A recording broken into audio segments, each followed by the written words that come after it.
Қайырлы күн достар, Іскер Азамат YouTube каналына қош келдіңіздер. Бүгін мен сіздерге қашықтықтан ETSIQ алуды көрсететін боламын, яғни QR код арқылы ETSIQ-ны қалай алуға болатындығын көрсететін боламын. Менің каналыма міндетті түрде тіркеліп лайк басуды ұмытпаңыздар. Сондай-ақ менің каналымда біршама жақсы видеолар бар. Жалпыға бір декларацияны қалай алуға болады, Каспиймен қалай бизнесті дұрыс жүргізу керек, YouTube каналды қалай дұрыс жүргізу. Сондай-ақ ЕКОФ-тан документтерді қалай алуға болады онлайн. Тарымсыз 1.380.000 теңгені 2023 жылы қалай алуға болады деген сияқты жақсы видеолар бар. Менің каналыма міндетті түрде подписаться жасап, егер қосымша сұрақтарыңыз болса, менің жоғарыда мынау жерде әлеуметтік желілер көрсетілген, WhatsApp, Instagram, Telegram каналым көрсетілген. Қосымша сұрақтарыңызды осында жазсаңыздар болады. Және Каспиймен болмаса декларация бойынша қандай да бір сұрақтарыңыз болса, ақылы консультация алып, өз жұмыстарыңызды онлайн атқарсаңыздар болады.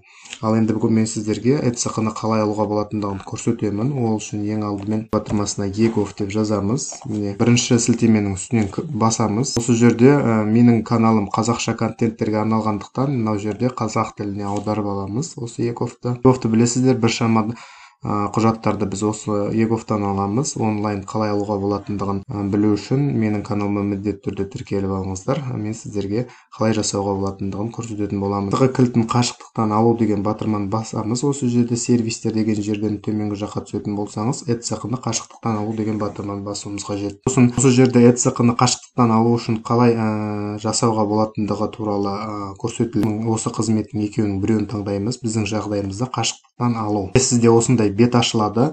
Міндетті түрде осы жерде оқып танысып алыңыздар. Мынау назар аударыңыз деген ETSIQ кілті және заңды тұлғалар үшін беріледі. Халыққа қызмет көрсету орталығына бармай қашықтықтан ETSIQ кілттерін алу мүмкіндігі үшін сізге қажет дейді. Өзіңізбен бірге қолданыстағы жеке куәлік немесе Қазақстан Республикасының паспорты болуы тиіс. Қазақстан Республикасына берілген суретімен және куәландыратын құжат.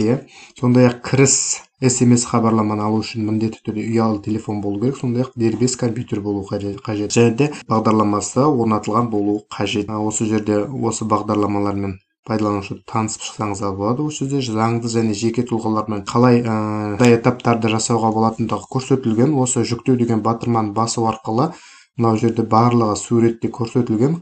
Қай жерде нені басу қажет. Осыны ашып қарап алсаңыздар болады. Міне мынау қызылмен көрсетіп қойған. Қай жерде нені басу қажет, нені толтыру керек сияқты. Осылармен мұқият танысып шықсаңыздар болады. Енді біздің жағдайымызда онлайн сұрау деген батырманы басамыз. Сіздерде осындай бет ашылады. Заңды немесе жеке тұлғалы. Екеуін біреуін таңдауыңыз қажет. Жеке тұлға біздің жағдайымызда бұл жеке тұлға. Жеке тұлға дегенді басамын. Осы жерге біз енді енгізуіміз қажет. Енгізгеннен кейін міндетті түрде сұранысты жіберу дегенді басуымыз. Осы жерде жеке куәлік дегенді басамыз да ETSIQ алуға көшу деген батырманы бас. Енді осы көрсетілген бетке өзіңіздің жаңағыдай электрондық цифрлық базаға тіркелген номеріңізді енгізуіңіз қажет болады. Осыны басқаннан кейін получить код дегенді басамыз. Сізге ноткаңызға SMS код келеді.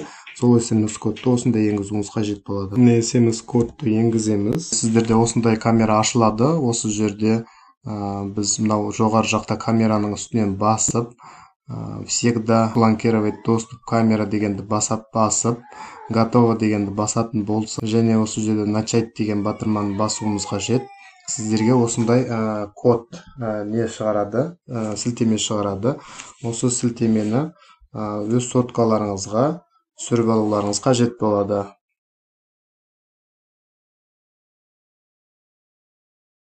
Міне сіздерде осындай бет ашылғаннан кейін рұқсат ету деген батырманы басамыз. Шарт шығады. Келісім шартқа міндетті түрде галочканы қойып, подтвердить деген батырманы басуымыз қажет. Енді осы жерден біз өзіміздің электрон цифрлық қолтаңбамызды сақтайтын жерді көрсетуіміз қажет. Ол үшін мынау көк сызықтың үстінен басуымыз қажет.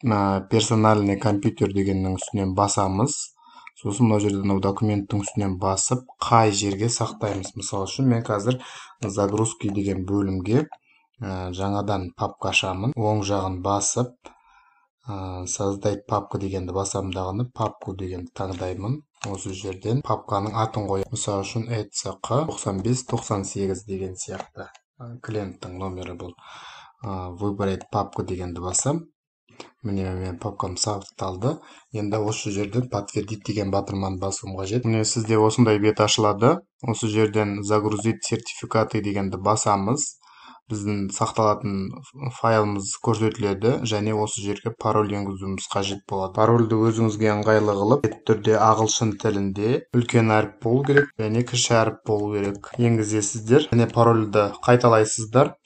Одан кейін подтвердить деген батырманы басуыңыз қажет болады. Міне сертификаты успешно установлены деп, яғни сіздің сертификатыңыз дұрыс орнатылды деген сөз.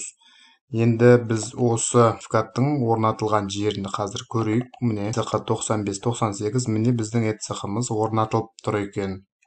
Енді осымен біз ЕГОВ-қа немесе қайтарымсыз 1.380.000 алуға кіріп көрейік сіздермен. Ол үшін міне Google-дың іздеу батырмасына ЕГОВ деп жазасыздар дағына YT деген батырманы басасыздар. Одан кейін электронды цифрлы қолтаңба выбирайте сертификаты дегенді басамыз. Осы жерден загрузить деген файлдың ішінде бағана біз ETSC 9598 дегенді ашқан болатынбыз. Открыть деген батырманы басамыз дағына өзіміздің орнатқан құпия сөзімізді енгіземіз. Және открыть дейміз дағына подписать етеміз. Міне біздің электрондық цифрлық қолтаңбамызға кіріп тұр. Яғни кіру үшін Autodesk-пен кіресіздер. Егер сізге қандай да бір документ жүктеуге болатын болса, онлайн заказ беруге болатын болса, ERSA-мен документке қол қоятын боламыз. Ал енді құрметті іскер азамат YouTube каналының көрермендері, менің бүгінгі видео сіздерге пайдалы болатын болса, міндетті түрде каналға тіркеліп, осы жерде подписаться бөлімін басып, қоңырауша батырмасын басуды ұмытпаңыздар. Қосымша сұрақтарыңыз болса, каналдың жоғары жағында WhatsApp, Instagram және Telegram әлеуметтік желілерім көрсетілген, осы жерге жазсаңыздар болады. Және де комментарий бөліміне өз сұрақтарыңыз болса жазсаңыздар, мен міндетті түрде оқып жауап беретін боламын. Қазақ тілді каналдың дамуына өз септігіңізді тигізуіңізді сұраймын. Және осы видеоны басқа да өзіңіздің туған туыс жолдастарыңызға жіберсеңіздер болады. Енді біз соңға бармай-ақ электронды цифрлы қолтаңбаны үйден алуды сіздермен бірге білеміз, үйрендік. Алда жақсы видеолар қандай тақырыпта білгіңіз келеді, комментарий бөліміне жазып кетсеңіздер, мен алдағы уақыттағы видеомды арнайы сол үшін түсіретін боламын. Назарларыңызға рахмет. Келесі кездескенше сау болыңыз.